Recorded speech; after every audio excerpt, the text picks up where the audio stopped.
Hello दोस्तों, अगर आप लोग अपना पासपोर्ट अप्लाई करने वाले हैं, अपना पासपोर्ट बनवाने वाले हैं, तो एक बात मेरा याद रखिएगा। अगर आप इस वीडियो को नहीं देखेंगे तो 10 साल पछताना पड़ सकता है आपको। 10 साल 10 इयर्स आप पछताएंगे, बोलेंगे कि क्या गलती हो गई यार, एक छोटा सा भूल की वजह से मुझे इतना ज्यादा प्रॉब्लम का सामना करना पड़ता है। वो पता है क्या है? ईसीआर और ईसीएनआर दो तरीके का पासपोर्ट बनता है मेरे भाई। अगर आप लोग पढ़े लिखे लोग हैं, अगर कम से कम इंटर मैट्रिक भी पास कर चुके हैं, मैट्रिकुलेशन भी अगर आप किए हैं और अपना पासपोर्ट को बनवाना चाहते हैं, तो आप लोगों को मैं सजेस्ट करूंगा कि आप लोग ईसीएनआर पासपोर्ट बनवाइएगा। और ईसीएनआर और ईसीआर में क्या फर्क रहता है, मैं सबसे पहले इसका फुल फॉर्म बताता हूँ। ईसीएनआर का फुल फॉर्म होता है इमिग्रेशन चेक नॉट रिक्वायर्ड। ठीक है, इमिग्रेशन चेक नॉट रिक्वायर्ड। ये इसका फायदा ये होता है कि मान कर चलिए कि आपका कोई जान पहचान का सऊदी में है, दुबई में है, कतर, कुवैत, बहरीन कहीं पर भी है, या आप कहीं पर इंटरव्यू भी दिए और जब आपका वीजा मिलता है तो फिर से इंडिया में इमिग्रेशन कराने का झंझट नहीं लगेगा, आपका पैसा भी नहीं लगेगा और ऐसा भी नहीं होगा कि हाँ आप जब इमिग्रेशन होगा तब आपका फ्लाइट होगा। अगर आपको वीजा मिल जाता है और आपका पासपोर्ट ईसीएनआर पासपोर्ट होता है तो बिल्कुल आप सिर्फ टिकट लेंगे, आपके पास वीजा है, आप एयरपोर्ट पर जाएंगे, आपका फ्लाइट हो जाएगा, कहीं जाने की जरूरत नहीं है। लेकिन अगर वहीं पर आपका पासपोर्ट जो है ईसीआर पासपोर्ट है तो ईसीआर का मतलब हो जाता है इमिग्रेशन चेक रिक्वायर्ड, यानी कि इमिग्रेशन कराएंगे अब तब आपको फ्लाइट का टिकट बुक करना है। अगर पहले फ्लाइट का टिकट बुक कर लिए बिना इमिग्रेशन का, आप एयरपोर्ट पर चले गए तो एयरपोर्ट से फिर आपको लौटा दिया जाएगा और आपका फ्लाइट भी नहीं होगा। तो ये फायदा रहता है। और ईसीआर किसका बनता है, ईसीएनआर किसका बनता है, ये भी मैं बता देता हूँ। अगर आप मैट्रिक तक पढ़े हुए हैं, 10th पास हैं अगर आप, और आपके पास सर्टिफिकेट है, जब आप अपना पासपोर्ट अप्लाई कर रहे हैं उस वक्त अप्लाई करते वक्त यस और नो का एक ऑप्शन आता है, यानी कि क्या आप एलिजिबल हैं ईसीएनआर के लिए या नहीं है। बस वहां पर एलिजिबल वाले ऑप्शन पर यस करना होता है।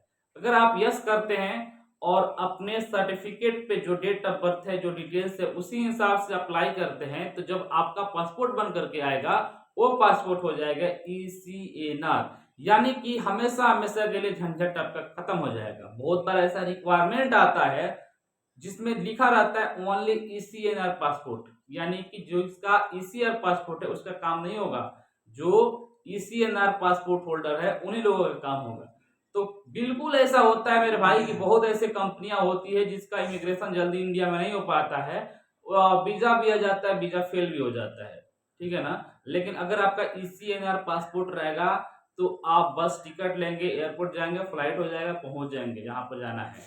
लेकिन अगर आप मैट्रिक कर लिए हैं, इंटर भी कर लिए हैं और जब पासपोर्ट अप्लाई कर रहे हैं और वहां पर जहां पर पूछ रहा है एलिजिबिलिटी, क्या आप एलिजिबल हैं या नहीं है, अगर वहां पर भूल से भी नो कर देंगे तो आपका जो पासपोर्ट है वो बन जाएगा ईसीआर। यानी कि जब भी आपका काम होगा, वीजा आएगा, तो आपको सबसे पहले इमिग्रेशन कराना पड़ेगा। इमिग्रेशन जब होगा उसके बाद से आपका फ्लाइट होगा, जब तक इमिग्रेशन नहीं होगा तब तक फ्लाइट नहीं होगा।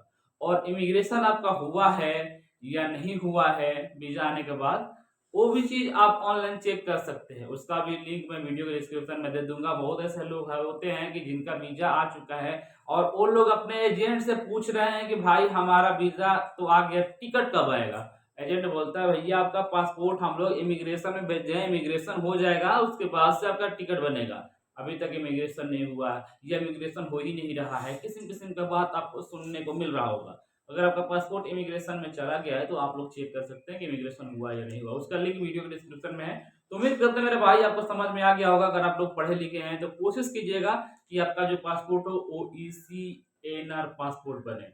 अनपढ़ गंवार लोगों का भी पासपोर्ट ईसीएनआर बन जाता है, लेकिन उसके लिए कुछ क्राइटेरिया है।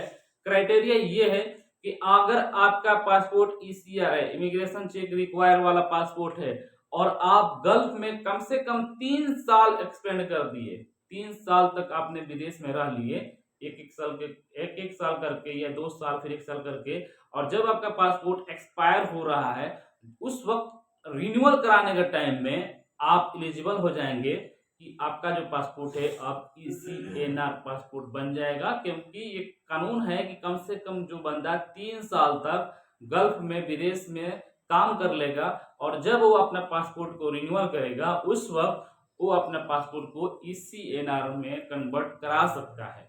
या जिसका उम्र 50 साल से ज्यादा है, 50 साल से ज्यादा है, वो उसका जब भी पासपोर्ट बनेगा वो डायरेक्ट ECNR पासपोर्ट बन जाएगा। तो ये प्रोसेस है मेरे भाई, और उम्मीद करते हैं आपको सब कुछ समझ में आ गया होगा। किसी भी तरीके का अभी भी शक है, डाउट है, तो आप लोग कमेंट कीजिएगा। हम आपका कमेंट जब भी देखेंगे तो आपका कमेंट का रिप्लाई करने का पूरा कोशिश करेंगे। Thank you so much for watching my video.